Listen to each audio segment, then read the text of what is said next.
దేశంలోని ప్రతి కంప్యూటర్పై ప్రభుత్వం నిఘా ఉండబోతోంది.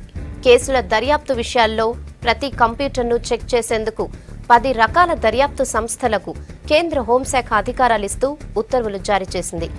కంప్యూటర్లలో దాచుకున్న సమాచారాన్ని చెక్ చేసే అధికారాన్ని CBI, ED, DRI, IB, narcotic control bureau, Delhi సిపితో సహా పలు ఇతర సంస్థలకిచ్చింది కేంద్ర హోంశాఖ. కంప్యూటర్ వాడే వ్యక్తి లేదా సర్వీస్ ప్రొవైడర్ దాన్ని ఓపెన్ చేసేందుకు ఇకపై సహకరించాల్సిందే. అనుమానాలొచ్చిన చోట చెక్ చేస్తాయి దర్యాప్తు సంస్థలు. వారికి సహకరించకపోతే 7 ఏళ్ల జైలు శిక్షతో పాటు జరిమానా కూడా విధించేలా ఉత్తర్వులిచ్చింది. ఇన్ఫర్మేషన్ టెక్నాలజీ చట్టం ప్రకారం నిఘా సంస్థలకు హోంశాఖ ఈ అధికారాలను కట్టబెట్టింది.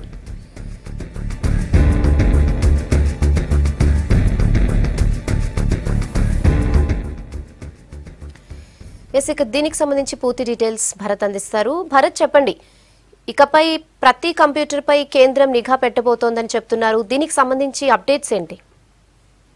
కేంద్ర హోంశాఖ జారీ చేసిన ఉత్తర్వులు చాలా సంచలనం సృష్టిస్తున్నాయి రాజకీయ వర్గాల్లో. ఎస్పెషల్లీ నిన్న కేంద్ర హోంశాఖ ఒక గెజిట్ నోటిఫికేషన్ విడుదల చేసింది. ఈ గెజిట్ నోటిఫికేషన్ ప్రకారం 10 కేంద్ర ప్రభుత్వానికి సంబంధించిన సంస్థలు, కేంద్ర ప్రభుత్వ అజమాయిషీలో ఉండే సంస్థలు అంటే సిబిఐ అనుకోండి, ఎన్ఫోర్స్మెంట్ డైరెక్టరేట్ అనుకోండి, నేషనల్ ఇన్వెస్టిగేటివ్ ఏజెన్సీ, రా, తర్వాత ఢిల్లీ పోలీస్, ఇటువంటి సంస్థలు మొత్తం 10 ఉన్నాయి.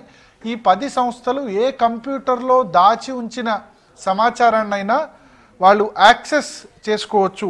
ఆ కంప్యూటర్లో ఉంచిన సమాచారాన్ని ఇంటర్సెప్షన్ చేయొచ్చు, మానిటర్ చేయొచ్చు, దాన్ని పర్యవేక్షించవచ్చు, తర్వాత ఎన్క్రిప్ట్ ఉన్న సమాచారాన్ని డీక్రిప్షన్ చేయొచ్చు అని ఈ ఉత్తర్వుల్లో పేర్కొన్నారు. ఆ తర్వాత కంప్యూటర్లోనే ఆ కంప్యూటర్ నుంచే సమాచారం జనరేట్ కావాల్సిన అవసరం లేదు. ఆ కంప్యూటర్ నుంచి జనరేట్ అయినా, లేకపోతే ఆ కంప్యూటర్లోకి ట్రాన్స్మిట్ చేసినా, లేకపోతే ఆ కంప్యూటర్లోకి రిసీవ్ అయినా సరే, లేకపోతే ఆ కంప్యూటర్లో స్టోర్ చేసిన సమాచారాన్ని అయినా ఈ కేంద్ర ప్రభుత్వానికి సంబంధించిన ఏజెన్సీస్ ఏవేవైతే ఉన్నాయో, కేంద్ర ప్రభుత్వ అజమాయిషీలో ఉన్న ఏజెన్సీస్ ఏవైతే ఉన్నాయో వాటిని పర్యవేక్షించవచ్చు, లేకపోతే దాన్ని డీక్రిప్ట్ చేయొచ్చు అని కేంద్ర హోంశాఖ ఒక ఉత్తర్వులు జారీ చేసింది.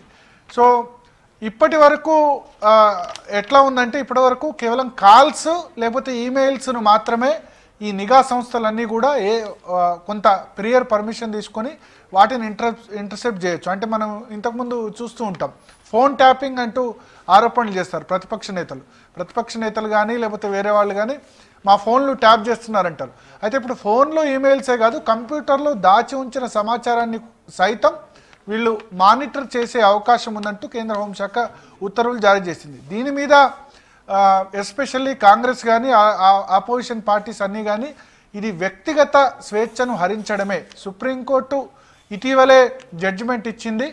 ప్రాథమిక హక్కు, వ్యక్తిగత గోప్యత అన్నది ప్రాథమిక హక్కు అని సుప్రీంకోర్టు జడ్జిమెంట్ ఇచ్చింది. అయినా కేంద్ర ప్రభుత్వం ఇటువంటి నిర్ణయం ఎందుకు తీసుకుంది? ఇప్పటికే గోప్యత అన్నది లోపించిన పరిస్థితి. ఆధార్ కార్డు కూడా అన్ని విషయాల్లో అడగద్దని చెప్పారు సుప్రీంకోర్టు జడ్జిమెంట్. బట్ ఇప్పుడు కంప్యూటర్ల మీద నిఘా పెట్టడం అన్నది ఏమాత్రం మంచి పద్ధతి కాదని ఆల్రెడీ ప్రతిపక్షాలు దండెత్తు ఉన్నాయి. అయితే కేంద్ర ప్రభుత్వ నోటిఫికేషన్, కేంద్ర ప్రభుత్వానికి సంబంధించిన వెర్షన్ కానీ ఈ ఇంటెలిజెన్స్ ఏజెన్సీస్, ఇంటెలిజెన్స్ బ్యూరో కానీ లేకపోతే నార్కోటిక్స్ కంట్రోల్ బ్యూరో, సిబిఐకి సంబంధించిన వాళ్ళ వాదన ఏంటంటే, ఇప్పటి వరకు మనం ఫోన్ ట్యాపింగ్ చేస్తున్న ఈ ఏజెన్సీస్, ఈ ఫోన్ ట్యాపింగ్స్ అన్నీ కూడా టెలిగ్రాఫ్ యాక్ట్ ప్రకారం చేస్తున్నాయి. దానికోసం ముందుగా పర్మిషన్ తీసుకోవాల్సి ఉంటుంది. కేంద్ర హోంశాఖ సంబంధించిన పర్మిషన్ తీసుకోవాల్సి ఉంటుంది. రాష్ట్రాల్లో అయితే రాష్ట్ర హోంశాఖ కార్యదర్శి పర్మిషన్ తీసుకోవాలి. అయితే ఇప్పుడు సోషల్ మీడియా బాగా వృద్ధి చెందింది. కేవలం కాల్స్ ద్వారా ఇటువంటి యాక్టివిటీస్ బయటపడట్లేదు. దీన్ని ఎట్టి పరిస్థితుల్లో పౌరుల వ్యక్తిగత విషయాల్లో జోక్యం చేసుకోం. కేవలం టెర్రరిస్ట్ యాక్టివిటీస్ విషయంలో, అంటే ఉగ్రవాదులు సంబంధించిన యాక్టివిటీస్ విషయంలో లేకపోతే క్రిమినల్స్ విషయంలోనే ఈ జనరల్గా నిఘా పెడతాం, కానీ సామాన్య మానవుడి విషయంలో ఎట్టి పరిస్థితుల్లో ఎటువంటి నిఘా పెట్టాం. పైగా ఇంతకాలం ఈ టెర్రరిస్టులు వాళ్ళు కాల్స్ ద్వారా మాట్లాడుకునేవాళ్ళు, లేకపోతే ఈమెయిల్స్ ద్వారా మాట్లాడుకునేవాళ్ళు. కానీ ఇప్పుడు సోషల్ మీడియా వచ్చిన నేపథ్యంలో సమాచార మార్పిడి అన్నది చాలా సులువు అయిపోయింది. కాల్స్, ఈమెయిల్స్తో సంబంధం లేకుండానే పెన్ డ్రైవ్ల ద్వారా కూడా మార్చొచ్చు, కంప్యూటర్లో ఇంకా వేరే విధంగా కూడా మార్చేందుకు అవకాశం ఉంటుంది.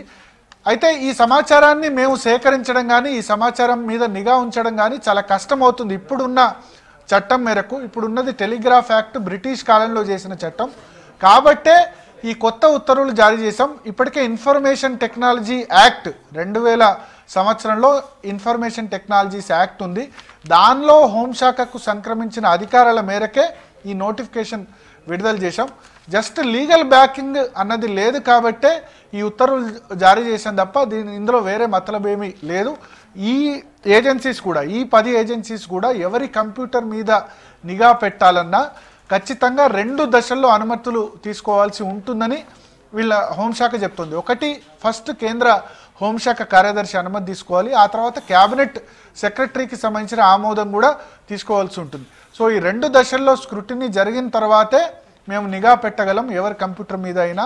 అంతే తప్ప దీన్ని ఇతర విషయాల్లో, రాజకీయ విషయాల్లో కానీ లేకపోతే వ్యక్తుల స్వేచ్ఛను హరించే విషయంలో నిర్ణయం తీసుకోం. కేవలం నేషనల్ సెక్యూరిటీ, జాతీయ భద్రత మీద ఉన్న జాతీయ భద్రతా ప్రయోజనాల దృష్ట్యానే ఈ నిర్ణయం తీసుకున్నామని కేంద్ర ప్రభుత్వం చెప్తుంది. బట్ ఆల్రెడీ కాంగ్రెస్ పార్టీ కానీ లేకపోతే ఇతర ప్రతిపక్షాలు పార్లమెంట్లో స్పందిస్తున్నాయి. కేంద్ర ప్రభుత్వం తీసుకొచ్చిన ఉత్తర్వుల్ని, గెజిట్ నోటిఫికేషన్ వెంటనే ఉపసంహరించుకోవాలని వాళ్ళు డిమాండ్ చేస్తున్నారు. సో చూడాల్సి ఉంది కేంద్ర ప్రభుత్వం దీని మీద ఇంకా ఏ విధంగా రెస్పాండ్ అవుతుంది. మినిస్ట్రీ ఆఫ్ హోమ్ అఫైర్స్ దీని మీద ఏమైనా క్లారిఫికేషన్ ఇస్తుందా అన్నది చూడాల్సి ఉంది. Rehana. Okay Bharat, thanks for the updates.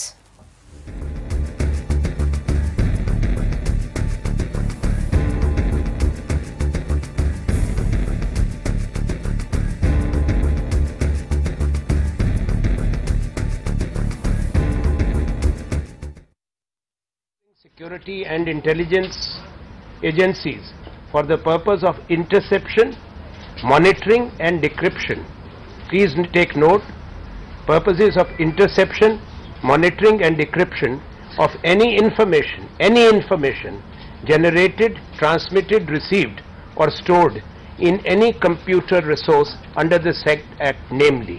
And the agencies are Intelligence Bureau, Narcotics Control Bureau, Enforcement Directorate, Central Board of Direct Taxes, that's CBDT, Central Bureau of Investigation, Directorate of Revenue Intelligence, NIA, Cabinet Secretariat, that's the RAW, Directorate of Signal Intelligence, and Commissioner of Police, Delhi.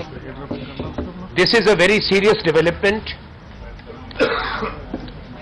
Through this order, the BJP government is converting India into a surveillance state. It's the ultimate assault on the fundamental rights and the right to privacy. It also is in direct conflict with the Supreme Court judgment that right to privacy is a fundamental right. The government has done it by stealth. We collectively oppose it because this gives unlimited powers to all these agencies to monitor every information, to intercept and complete surveillance, which is unacceptable in our democracy.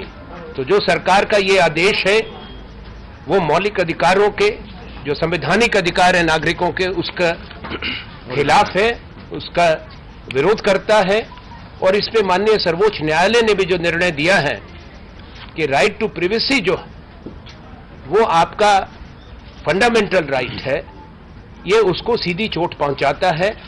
और सरकार की agencies को इन्होंने ये अधिकृत किया है इस आदेश के द्वारा कि देश के हर नागरिक की जो भी इस्तेमाल करते हैं कंप्यूटर, आईपैड, लैपटॉप्स, जो भी जानकारी है उसके पूरा मॉनिटरिंग, पूरा सर्वेलेंस और पूरी जानकारी, यहाँ तक कि जो इनक्रिप्टेड मीडियम्स भी हैं, इनक्रिप्शन जहाँ होता है उसको भी डी इनक्रिप्ट करके वो सारा का सारा हासिल करें.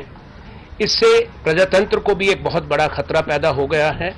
हमने पहले भी कई बार इसको सदन में उठाया है, समूचे विपक्ष ने, और ये कहा है कि सरकार की तरफ से एक भारी संख्या में जो सम्मानित लोग हैं, राजनेता हैं, संसद सदस्य हैं, यहां तक कि बड़े अधिकारी देश के, हाई कोर्ट, सुप्रीम कोर्ट के जजेस, बड़े बड़े उद्योगपति उन सबके टेलीफोन भी टैप हो रहे हैं।